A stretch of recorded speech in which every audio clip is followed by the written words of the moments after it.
ಬೀದರ್ನಿಂದ ಪ್ರಾರಂಭ ಮಾಡಿದ್ವಿ. ಬೀದರ್ದ ಆ ಕರೇಜ್ ದಿಂದ ಪ್ರಾರಂಭಿಸಿ ಆ ಒಂದು ಡೆಕ್ಕನ್ ಸುಲ್ತಾನೇಟ್ ಆ ಭಾಗದ ಮುಖಾಂತರ ನೃಪತುಂಗ ಭಟ್ರು, ನೃಪತುಂಗ ಕವಿಗಳು ಅಂಥೇಳಿ ಹೆಸರುವಾಸಿಯಾದಂಥ ರಾಜ, ಮಳಖೇಡದ ರಾಜ, ಆ ಫೋರ್ಟನ್ನು ಮೊದಲು ಮಾಡಿಕೊಂಡು ಏನು ನಾವು ಬಸವ ಕಲ್ಯಾಣದೊಳಗೆ ಒಂದು ಮಾದರಿಯ ಆಧುನಿಕ ಅನುಭವ ಮಂಟಪ ಏನು ಕಟ್ತಾ ಇದ್ದೇವೆ, ಅದರ ಮುಖಾಂತರ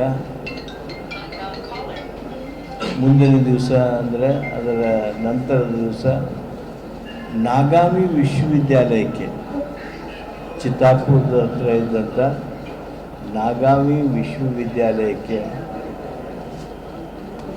ಭೇಟಿ ಕೊಟ್ಟು ಅಲ್ಲಿ ಘಟಿಕಾ ಸ್ಥಾನ ಅಂತಲೇ ಅಂತಾರೆ. ಇದು ಸುಮಾರು 1000ಕ್ಕೂ ಹೆಚ್ಚು ವರ್ಷಗಳ ಹಿಂದೆ ಸ್ಥಾಪನೆ ಆಗಿದ್ದ ಆ ನಾಗಾವಿ ವಿಶ್ವವಿದ್ಯಾಲಯದ ಬಗ್ಗೆ ವಿಶೇಷ ಮಾಹಿತಿಯನ್ನು ಜನರಿಗೆ ಕೊಡೋದಷ್ಟೇ ಅಲ್ಲದೆ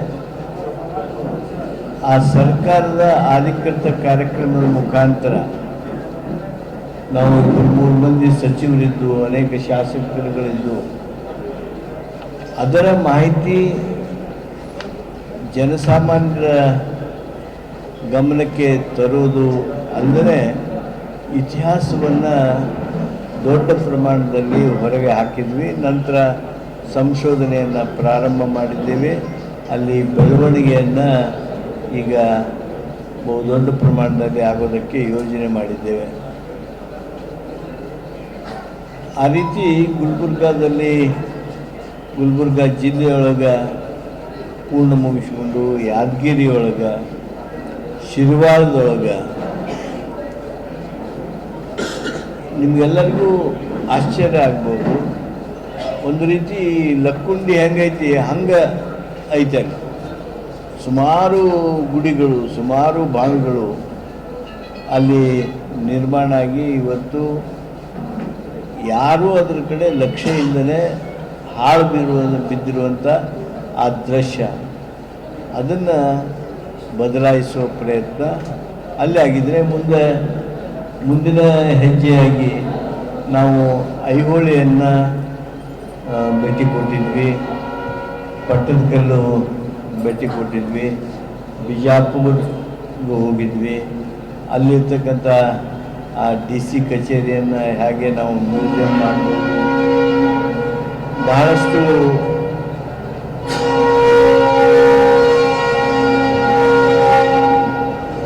ಬಹಳಷ್ಟು ಆಕರ್ಷಣೀಯ ವಿಶೇಷತೆಗಳಿಗೆ ನಾವು ಆವಾಗ ಭೇಟಿ ಕೊಟ್ಟು ಹಲವಾರು ನಿರ್ಣಯಕ್ಕೆ ಸರ್ಕಾರದಲ್ಲಿ ಕಾರಣ ಮಾಡಿದ್ವಿ. ಐಹೊಳೆ ಒಳಗೆ ನಾವು ಭೇಟಿ ಕೊಟ್ಟಾಗ ನಿಮ್ಮೆಲ್ಲರಿಗೂ ಆಶ್ಚರ್ಯ ಆಗ್ಬೋದು, ಸುಮಾರು 200ಕ್ಕಿಂತ ಹೆಚ್ಚು ಗುಡಿಗಳಿವೆ ಅಲ್ಲಿ. ರಾಷ್ಟ್ರಕೂಟರ, ಚಾಲುಕ್ಯರ, ಬಾದಾಮಿ ಚಾಲುಕ್ಯರ ಈ ಒಂದು ಶಿಲ್ಪಕಲೆಯ ವಿಶ್ವವಿದ್ಯಾಲಯವೇ ಅದಾಗಿತ್ತು. ಅಲ್ಲಿ ಯಾವ ಪರಿಯೊಳಗೆ ಹಾಳು ಬಿದ್ದಿದ್ದು ಅಂದ್ರೆ ಜನರ ಆಶಯ ಭಾವನೆ ಏನಂದ್ರೆ ಕೇವಲ ದೇವಸ್ಥಾನದ ಒಂದು ಭಾಗವಾದರೆ ಪ್ರಾಕೃತಿಕವಾಗಿ ಕೂಡ ಬಹಳ ಅದ್ಭುತವಾದಂಥ ತಾಣ ಅನ್ನೋ ಕಾರಣಕ್ಕೆ ಬಹಳ ಜನ ಉತ್ತರ ಭಾರತದವರಾಯ್ತು ನಮ್ಮದವರು ಕೊಡ್ತಾರೆ. ಮೂಲ ಸ್ವರೂಪಕ್ಕೆ ಧಕ್ಕೆಯಾಗದ ರೀತಿಯಲ್ಲಿ ಅಭಿವೃದ್ಧಿ ಮಾಡಬೇಕು ಅನ್ನೋದು ಜನರ ಆಶಯ ಆಗಿದೆ. ಯಾರಿಗೆ ಅದ್ರ ಬಗ್ಗೆ ಅಷ್ಟು ಆಸಕ್ತಿ ಇದೆಯಲ್ಲ ಅವ್ರು ಯಾರಿಗೂ ನಾನು ಹಿಂದೆ ಆಗೋದಿಲ್ಲ. ನನ್ನ ಭಾವನೆಯೂ ಮೂಲವಾಗಿರ್ತಕ್ಕಂಥದ್ದಕ್ಕೆ ಯಾವುದೇ ರೀತಿಯಾಗಿರ್ತಕ್ಕಂಥ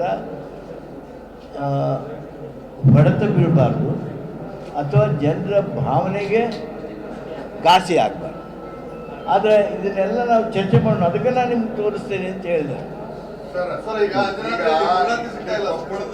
ಅಂಜನಾದ್ರಿ ಬಗ್ಗೆ ನೀವು ಏನೋ ಕ್ವಶನ್ ಸಹಿತ ಅಲ್ಲೆಲ್ಲ ಕೇಳ್ರಿ.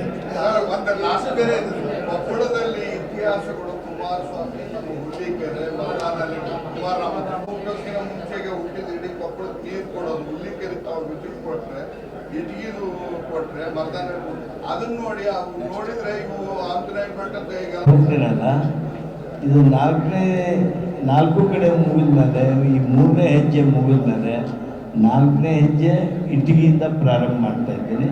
ಅವಾಗ ನೀವು ಯಾವುದು ಭಾರಿ ಮಹತ್ವದ್ದು ಅಂತ ಹೇಳ್ತಾ ಇದ್ದೀರಿ, ಅವು ನಮಗೇನು ಗೊತ್ತಿದ್ದದ್ದು ಏನಲ್ಲ, ಅದಕ್ಕೆ ಅವುಗಳನ್ನು ಸಹಿತ 4ನೇ ಹೆಜ್ಜೆ ಒಳಗೆ ತೋತೀನಿ.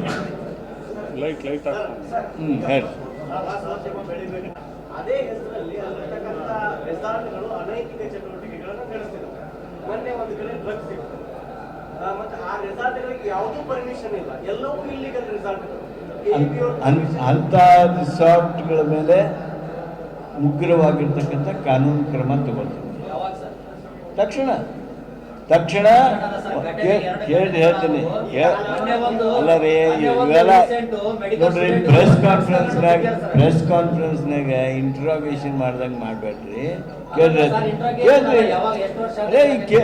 ಈಗ ನೀವು ಪ್ರಶ್ನೆ ಕೇಳಿದ್ರಿ, ನಾನು ನಿಮಗೆ ಇನ್ನೊಂದು ನೆಕ್ಸ್ಟ್ ಒಕೇಜನ್ ಒಳಗೆ ಎಷ್ಟು ದಿವಸದೊಳಗೆ ಆಕ್ಷನ್ ತೊಗೊಂಡಿರಲಿಲ್ಲ ಅಂದ್ರೆ ತೊಗೊಂಡಿರದೆ ಇರ್ತಕ್ಕಂಥವ್ರ ಮೇಲೆ ಕ್ರಮ ತಗೋತೀವಿ.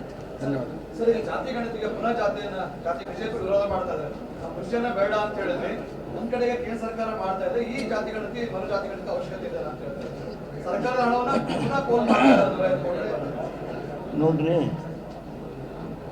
ಅವ್ರು ಯಾರ ಪ್ರಶ್ನೆ ಎತ್ತಾರ ಅವ್ರಿಗೂ ಹೇಳ್ತೀನಿ. ಆಮೇಲೆ ಇವತ್ತು ಕರ್ನಾಟಕಕ್ಕೆ ಗೊತ್ತಾಗಬೇಕಾಗಿದೆ, ನಾವು ಮಾಡೋದು ಸೋಷಿಯೋ ಎಜುಕೇಷನಲ್ ಸರ್ವೆ, ಸಾಮಾಜಿಕ ಶೈಕ್ಷಣಿಕ ಸಮೀಕ್ಷೆ. ಕೇಂದ್ರ ಸರ್ಕಾರದವರು ಜಾತಿ ಗಣನೆ ಮಾತ್ರ ಮಾಡ್ತಾರೆ, ನಾವು ಸಾಮಾಜಿಕ ಶೈಕ್ಷಣಿಕ ಸಮೀಕ್ಷೆ ಮಾಡ್ತೀವಿ. ಅದಕ್ಕೆ ದಯಮಾಡಿ BJPಯವರು ಅರ್ಥ ಮಾಡ್ಕೋಬೇಕು. ಹಿಂದುಳಿತ್ವ ಗೊತ್ತಾಗಬೇಕು ಅಂದರೆ ಅದು ಕೇವಲ ಜಾತಿ ಮೇಲೆ ಗೊತ್ತಾಗೋದಿಲ್ಲ. ಹಿಂದುಳಿಕೆ, ಸಾಮಾಜಿಕ ಹಿಂದುಳಿಕೆ, ಶೈಕ್ಷಣಿಕ ಹಿಂದುಳಿಕೆ ಇವೆಲ್ಲವೂ ಮಹತ್ವದ ಪ್ಯಾರಾಮೀಟರ್ ಆಗ್ತವೆ.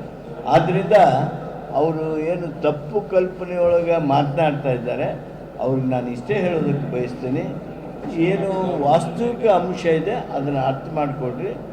ಕೇಂದ್ರ ಸರ್ಕಾರ ಮಾಡೋದು ಏನೈತಿ, ಅವ್ರು ಏನು ಹೇಳಿದ್ದಾರೆ ಅದನ್ನು ಮಾಡಲಿ. ನಾವು ಅದಕ್ಕೆ ಹೇಳಿದ್ವಿ, ಯಾವಾಗ ಕೇಂದ್ರ ಸರ್ಕಾರ ಜಾತಿ ಗಣತಿ ಮಾಡ್ತೀವಿ ಅಂತ ಹೇಳಿದ ಮೇಲೆ ಕಾಂಗ್ರೆಸ್ ವರ್ಕಿಂಗ್ ಕಮಿಟಿ ಒಳಗೆ ನಿರ್ಣಯ ಮಾಡಿ ಸೋಷಿಯೋ ಎಜುಕೇಷ್ನಲ್ ಎಕಾನಮಿಕ್ ಸರ್ವೆ ಮಾಡಿರಿ ಅಂತ ಹೇಳಿದ್ವಿ. ಬಟ್ ಇವತ್ತಿನವರೆಗೂ ಅದಕ್ಕೆ ಒಪ್ಪಿಗೆಯನ್ನು ಕೇಂದ್ರ ಸರ್ಕಾರ ಕೊಡಲಿಲ್ಲ. ಅದನ್ನು ತಾವೆಲ್ಲ ತಿಳಿದಿರ್ತಕ್ಕಂಥದ್ದು. ಅವಾಗ ಹೇಳ್ತೀನಿ ಅಂತ ಹೇಳಿದ್ದಾರೆ ಮುಖ್ಯಮಂತ್ರಿ ಬದಲಾವಣೆ ವಿಚಾರವಾಗಿ, ಭವಿಷ್ಯದ ಬಗ್ಗೆ ಇದ್ರ ಬಗ್ಗೆ ಮಾತನಾಡುವಂಥ ಸಂದರ್ಭಗಳು ಈಗೇನೂ ಬಂದಿಲ್ಲ, ಅವೆಲ್ಲ. ಆದ್ದರಿಂದ ಅನವಶ್ಯಕವಾಗಿ ಪ್ರಶ್ನೆಯನ್ನು ನೀವು ಕೇಳೋದು ಮತ್ತೆ ವಿಳಂಬ ಮಾಡೋದು ಮಾಡ್ಬೋದು. Thank you. ನೋಡ್ರಿ, ಕಾಂತರಾಜ್ ವರದಿ, ಹೆಗಡೆ ವರದಿ ಎಲ್ಲ ಏನು ಜಾಯಿಂಟ್ ಆಗಿ ಬಂತು ಮಾತ್ರ. ಇದು 10 ವರ್ಷಗಳ ಕಾಲ ಈಗಾಗಲೇ ಹೋಗಿದೆ. 10 ವರ್ಷದ ಹಿಂದಿನ ಅಂಕಿಅಂಶಗಳನ್ನು ತೆಗೆದುಕೊಳ್ಬಾರ್ದು ಅಂಥೇಳಿ ಕೆಲವಾರು ಸಂಘ ಸಂಸ್ಥೆಗಳು ಸರ್ಕಾರಕ್ಕೆ ತಮ್ಮ ಅಭಿಪ್ರಾಯಗಳನ್ನು ಹೇಳಿದರು. ಬರೀ ನಮಗಷ್ಟೇ ಹೇಳಿದರು ಅಂತಲ್ಲ, ನಮ್ಮ ಹೈಕಮಾಂಡ್ವರೆಗೂ ಹೋಗಿ ಹೇಳಿದರು. ಇವತ್ತು 10 ವರ್ಷಕ್ಕಿಂತ ಹೆಚ್ಚು ಕಾಲ ಆಗಿರೋದ್ರಿಂದ ನಾವು ಕಾನೂನು ಪ್ರಕಾರ ಆ ಬ್ಯಾಕ್ವರ್ಡ್ ಕ್ಲಾಸ್ ಕಮಿಷನ್ ರೂಲ್ಸ್ ಏನಿದೆ ಅದರ ಪ್ರಕಾರ 10 ವರ್ಷಕ್ಕಿಂತ ಒಳಗಿದ್ದದ್ದನ್ನು ಮಾತ್ರ ತಗೋಬೇಕು ಅಂತ ಹೇಳಿದ್ರು. ಆ ಕಾರಣಕ್ಕಾಗಿ 10 ವರ್ಷ ಮಿಕ್ಕಿದ್ರ ಸಲುವಾಗಿ ನಾವು ಈ ಗಣತಿಯನ್ನು ಮತ್ತೆ ಮಾಡ್ತಾ ಇದ್ದೀವಿ. ಕಾಂಗ್ರೆಸ್ ಜಾತಿ ಗಣತಿಯನ್ನು ಮುಂದಿಟ್ಟುಕೊಂಡಿದೆ ಅಂತ ಆರ್ ಅಶೋಕ್ ಅವರು ಮತ್ತು ವಿಜಯೇಂದ್ರ ಅವರು ಆರೋಪ ಮಾಡಿದ್ದಾರೆ. ಅದಕ್ಕೆ ನಿಮ್ಮ ಪ್ರತಿಕ್ರಿಯೆ? ಇಲ್ಲ, ಅವ್ರದ್ದು ಟಿಪಿಕಲ್ ಅಲಿಗೇಷನ್ಸ್. ಯಾವುದರ ಒಂದಿದ್ರೆ ಮೂಢ ತಪ್ಪಿಸ್ಕೊಳಕಂತ ಹೇಳಿ ನೀವು ಜಾತಿ ಗಣತಿ ತಂದ್ರಿ ಅಂತ ಹೇಳೋದು. ಈಗ ಕಾಲು ತುಳಿತದ ಘಟನೆ ಮರೆಮಾಚುವುದ್ರ ಸಲುವಾಗಿ ಮತ್ತೆ ಈ ಸಮೀಕ್ಷೆಯನ್ನು ರದ್ದು ಮಾಡಿರಿ ಅಂತ ಹೇಳೋದು. ಇವೆಲ್ಲ ರಾಜಕೀಯವಾಗಿರ್ತಕ್ಕಂಥ ಮಾತು. ನಾನು ಕೇಳ್ತಾ ಇದ್ದೀನಿ, ಕಾಲು ತುಳಿತದ ವಿಚಾರದೊಳಗೆ ಒಂದು ಸರ್ಕಾರವಾಗಿ, ಒಂದು ನಾಗರಿಕ ಸರ್ಕಾರವಾಗಿ ಏನು ಮಾಡ್ಬೋದಿತ್ತು ಹೇಳಿ? ಏನು ಮಾಡ್ಬೋದಿತ್ತು? ನಾವು ಜುಡಿಷಿಯಲ್ ಎನ್ಕ್ವೈರಿ ಮಾಡಿದ್ವಿ, ಅಧಿಕಾರಿಗಳ ಮೇಲೆ ಕ್ರಮ ತಗೊಂಡ್ವಿ, ತನಿಖೆ ಪ್ರಾರಂಭ ಆಯಿತು. ಆಮೇಲೆ ಮಾನವೀಯವಾಗಿ ಏನು ಮುಖ್ಯಮಂತ್ರಿಗಳು ಮಾಡಬೇಕಾಗಿತ್ತು, ಉಪಮುಖ್ಯಮಂತ್ರಿಗಳು ಮಾಡಬೇಕಾಗಿತ್ತು, ತಕ್ಷಣ ಆ ಕ್ರಮಗಳನ್ನು ತೆಗೆದುಕೊಂಡರು. ಇದೆಲ್ಲ ಆಗಿರುವಾಗ ಮತ್ತೆ ನಾವು ಮರೆಮಾಚ್ತೇವೆ? ಅದಕ್ಕೇನು ಒಂದು ಅರ್ಥ ಬೇಕಲ್ಲ. ಕ್ಯಾಬಿನೆಟ್ ಸಭೆಯಲ್ಲಿ ಸಮುದಾಯವರು ಸಚಿವರಾಗಿ ಪರ ವಿರೋಧ ಚರ್ಚೆ ಮಾಡಿದ್ರು. ಎಲ್ಲ ಸುಳ್ಳು. ನಾವೇನು ನಿರ್ಣಯ ಮಾಡಿದ್ದೀವಿ, ಕ್ಯಾಬಿನೆಟ್ನೊಳಗೆ ಸರ್ವಾನುಮತದ ನಿರ್ಣಯ ಆಗಿದೆ. ಪರ ವಿರೋಧ ಅನ್ನುವಂಥ ಭಾವನೆನ ಇರಲಿಲ್ಲ. ಗಂಭೀರವಾಗಿ ಚರ್ಚೆ ಮಾಡಿದ್ವಿ, ವಿವರವಾಗಿ ಚರ್ಚೆ ಮಾಡಿದ್ವಿ, ಸರ್ವಾನುಮತದ ನಿರ್ಣಯವನ್ನು ತೆಗೆದುಕೊಂಡ್ವಿ. ಮುಖ್ಯಮಂತ್ರಿ ಬದಲಾವಣೆ ವಿಷಯ ಮತ್ತೆ ಮುನ್ನೆಲೆ ಬಂದಿರತಕ್ಕಂಥದ್ದು ಸರ್. ಮೊನ್ನೆ ಮಲ್ಲಿಕಾರ್ಜುನ್ ಖರ್ಗೆ ಅವರು ಕೂಡ ಪ್ರಸ್ತಾಪ ಮಾಡತಕ್ಕಂಥದ್ದು ಸರ್. ಹಾಗಾದ್ರೆ ಬದಲಾವಣೆಗಳು ಆಗ್ತದೆ ಸರ್. ನೋಡ್ರಿ, ತಪ್ಪುಗಳನ್ನು ಹೇಳಬೇಡಿ. ವಿಶ್ವನಾಥ್ ಹೇಳ್ಯಾರ ಅಂತ ಹೇಳ್ರಿ, ಅವರು ನಮ್ಮ ಪಾರ್ಟಿಗೆ ಸಂಬಂಧ ಇಲ್ಲ. ನೀವು ಇಷ್ಟೇ ಹೇಳ್ತೀನಿ, ಖರ್ಗೆ ಅವರು ಹೇಳಿದರು ಅಂತ ಹೇಳಿದ್ರು. ಯಾರು ಹೇಳಿದರು ಖರ್ಗೆ ಅವರು ಹೇಳಿದರು? ಯಾರು ಎಲ್ಲಿ ರೀ? ಖರ್ಗೆ ಅವರು ಏನು ಹೇಳ್ಯಾರ ಅಂದ್ರೆ ಹೇಳ್ತೀನಿ ಕೇಳಿ. ಯಾರು ಮುಖ್ಯಮಂತ್ರಿ ವಿಚಾರ ಆಗಲಿ, KPCC ಅಧ್ಯಕ್ಷ ವಿಚಾರ ಆಗಲಿ, ಯಾವುದೇ ಕಾಂಗ್ರೆಸ್ಸಿಗರು ನೀವು ಯಾರು, ನೀವು ಮಂತ್ರಿ ಇರಿ ಮತ್ತೊಂದು ಇರಿ, ಏನೂ ಮಾತಾಡ್ತಕ್ಕದ್ದಲ್ಲ ಅಂತ ಹೇಳ್ಯಾರ. ಎಲ್ಲೂ ಪಕ್ಷದ ಮುಖ್ಯಮಂತ್ರಿ ಸ್ಥಾನ ಅಥವಾ ಪಕ್ಷದ ಅಧ್ಯಕ್ಷ ಸ್ಥಾನ ಬದಲಾವಣೆ ವಿಚಾರವಾಗಿ ಯಾರೂ ಮಾತಾಡ್ತಾ ಇಲ್ಲ. ಮಾಧ್ಯಮದವರು ಏನು ಸುದ್ದಿ ಮಾಡಿಸ್ಬೇಕು ಅಂತೇಳಿ ಅದನ್ನು ಪ್ರೋಕ್ ಮಾಡಿ ಕೇಳ್ತಾರೆ, ಅದರಿಂದ ಏನೂ ಉಪಯೋಗ ಆಗ್ತಾ ಇಲ್ಲ.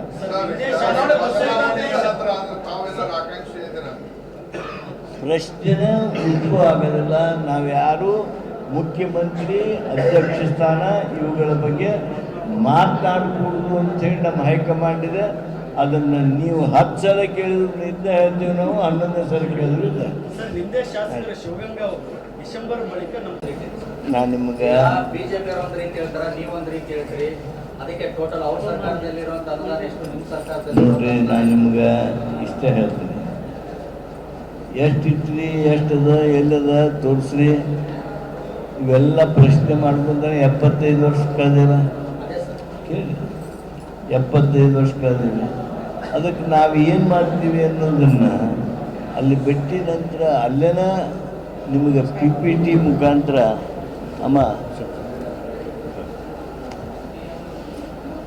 PPT ಮುಖಾಂತರ ಏನೇನು ಮಾಡ್ತೀವಿ ಅನ್ನೋದನ್ನು ತೋರಿಸ್ತೀವಿ.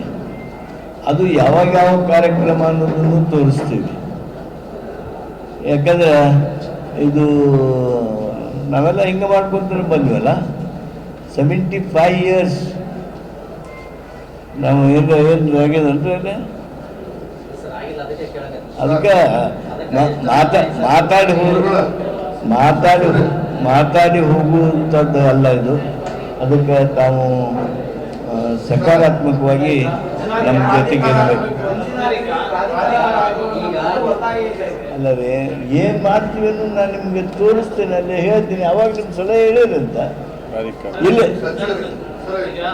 ರೋಪ್ವೇ ಅಥವಾ ಕೇಬಲ್ ಕಾರ್ ಅಳವಡಿಸೋದ್ರಿಂದ ಅದರ ನೈಜ ಆಗುತ್ತೆ, ಅದರ ಕುತೂಹಲ ಉಳ್ಕೊಳ್ಳಲ್ಲ. ಯಾರು ಹೋಗ್ಲಿಲ್ಲ ಅಂದ್ರೆ ಅಡ್ಡಿಲ್ಲ. ಸರ್, ಸರ್ ಈಗ ಸರ್ ಈಗ ಮಂಗಳಾರತಿ ಅಲ್ಲ ರೀ, ಅಂಜನಾದ್ರಿ ನಾನು ನಿಮ್ಗೆ ಪ್ರಿಯಾಂಬಲ್ ಹೇಳಿದೆ, ನಿಮ್ಮನ್ನು ಕರ್ಕೊಂಡು ಹೋಗ್ತೀನಲ್ಲೇ ಕೇಳಿ ಹೇಳ್ತೀನಿ. ನೀವು ಅಲ್ಲೇ ನಮ್ಮ ಜೊತೆಗೆ ನೋಡಿರಿ ಅಂತ. ಈಗ ಒಬ್ಬರು ಒಂದು ಧ್ವನಿ ಎತ್ತಿದ್ರು ನೋಡ್ರಿ, ಇಲ್ಲಿ ಅಂಜನಾದ್ರಿ ಮ್ಯಾಲೆ ಹೋದ್ರೆ ಹನುಮಂತ ದೇವ್ರ ಮ್ಯಾಲೆ ಕೇಬಲ್ ಕಾರ್ ಹೋದಂಗೆ ಆಗತ್ತನೋ ಅಂತೇಳಿ. ಅದು ಹಂಗೇನು ಭಾವನೆಗಳಿದ್ರೆ ಆ ಹನುಮಂತ ದೇವ್ರ ಪಾದದ ಕೆಳಗನ ಅವು ಕೇಬಲ್ ಕಾರ್ ನಿಲ್ಲೋ ಮಾಡೋಣ. ಭಾವನೆ ಅಂತ ಅಲ್ಲ ಅಲ್ಲ ಇದ್ದಂತೆ ಉಳಿಸ್ಕೊಳ್ಬೇಕಾದ್ರೆ ಆಯ್ತು ಬಿಡ್ರಿ. ಹಂಗಾರೆ ಬಾತ್ರೂಮ್ ಬಂಡಿ ಮೇಲೆ ಯಾರು ಹೋಗ್ಬೇಡ್ರಿ, ಅಂಜನಾದ್ರಿ ಮೇಲೆ ಯಾರು ಹೋಗ್ಬೇಡ್ರಿ. ಅಲ್ಲ ನಾವು ನೀವು ನೋಡಿ ಚರ್ಚೆ ಮಾಡಿ ಅದನ್ನು ಮಾತಾಡೋಣ ಅಂತ.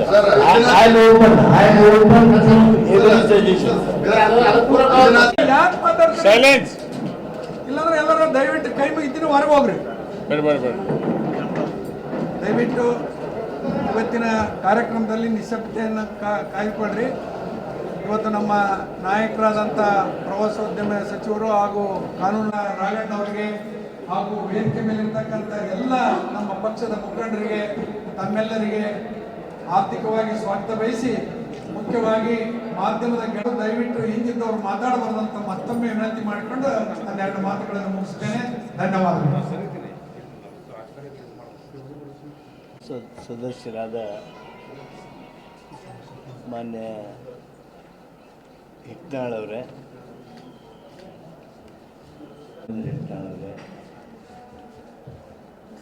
ಜಿಲ್ಲಾ ಕಾಂಗ್ರೆಸ್ ಸಮಿತಿಯ ಪದಾಧಿಕಾರಿಗಳೇ, ನನ್ನ ಆತ್ಮೀಯ ಕೊಪ್ಪಳ ಜಿಲ್ಲೆಗೆ ನಮ್ಮ ಇಲಾಖೆಯವರು ಈ ವರ್ಷ ಏನೇನು ಕಾರ್ಯಕ್ರಮಗಳನ್ನು ತೆಗೆದುಕೊಳ್ಬೇಕು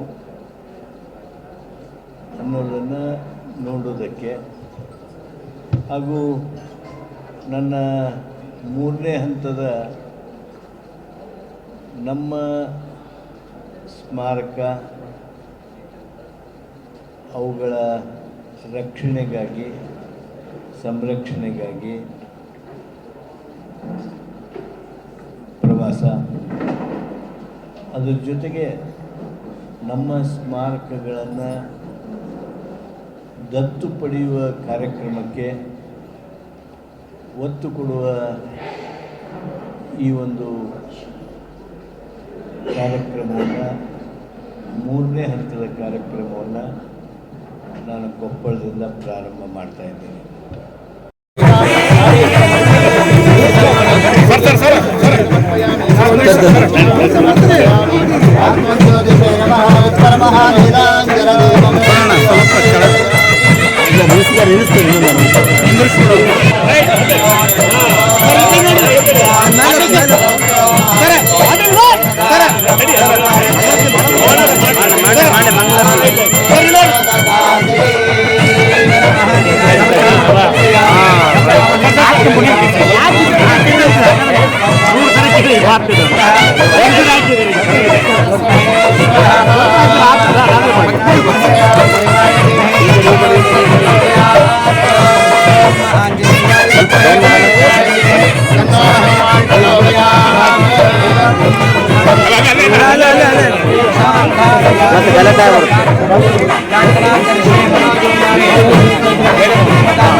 ನಮ್ಮೆಲ್ಲ ಇತಿಮಿತಿಗಳನ್ನೆಲ್ಲೋಣ ಗಮನಿಸಿಕೊಂಡು ಅಧಿಕಾರಿಗಳ ಜೊತೆ ಚರ್ಚೆ ಮಾಡಿ ಅವರ ಆಸಕ್ತಿಯನ್ನು ಗಮನಿಸಿ ಈ ಟೈಮ್ ಲೈನ್ ಅನ್ನು ಫಿಕ್ಸ್ ಮಾಡಿದ್ದೇವೆ. ಈ ಸಮಯ ನಿಗದಿತ ಕಾರ್ಯಕ್ರಮವನ್ನು ನಾವು ಕೈಗೊಂಡಿದ್ದೇವೆ. ಈ ನಮ್ಮ ಇವತ್ತಿನ ಸಭೆ ಒಂದು ರಚನಾತ್ಮಕವಾಗಿರ್ತಕ್ಕಂಥ ಸಕಾರಾತ್ಮಕವಾಗಿರ್ತಕ್ಕಂಥ ಒಂದು ಸಭೆ ಆಗಿದೆ. ಇದರಿಂದ ಅಂಜನಾದ್ರಿಯ ಅಭಿವೃದ್ಧಿ ಕೆಲಸ ತೀವ್ರಗೊಳ್ತದೆ ಹಾಗೂ ಅದು ಆಗುವುದಂತೆ ಆಗ್ತದೆ. ಇಟ್ ವಿಲ್ ಆಕ್ಚುಲೈಸ್, ಇದು ಆಗ್ತದೆ ಅನ್ನೋದಕ್ಕೆ ಇವತ್ತಿನ ಈ ಸಭೆಯೊಳಗೆ ಎಲ್ಲರೂ ವ್ಯಕ್ತ ಮಾಡಿರ್ತಕ್ಕಂಥ ವಿಶ್ವಾಸವೇ ಒಂದು ಸ್ಪಷ್ಟವಾದ ಸಾಕ್ಷಿ.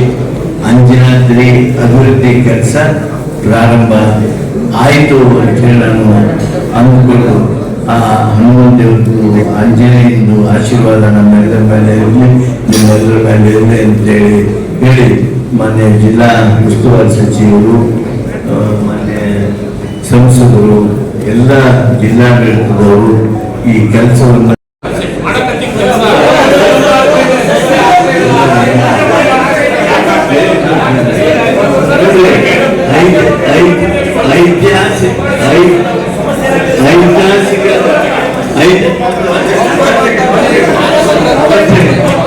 ಐತಿಹಾಸಿಕವಾಗಿರ್ತಕ್ಕಂಥ ಕೆಲಸಗಳನ್ನ ಪ್ರಾರಂಭ ಮಾಡುವಾಗ ಐತಿಹಾಸಿಕ ಕೆಲಸಗಳನ್ನ ಪ್ರಾರಂಭ ಮಾಡುವಾಗ ನೀವು ರಸ್ತೆದ್ದು ಬಸ್ಸನ್ನು ಕೇಳ್ಕೊಂಡು ಕೂತರ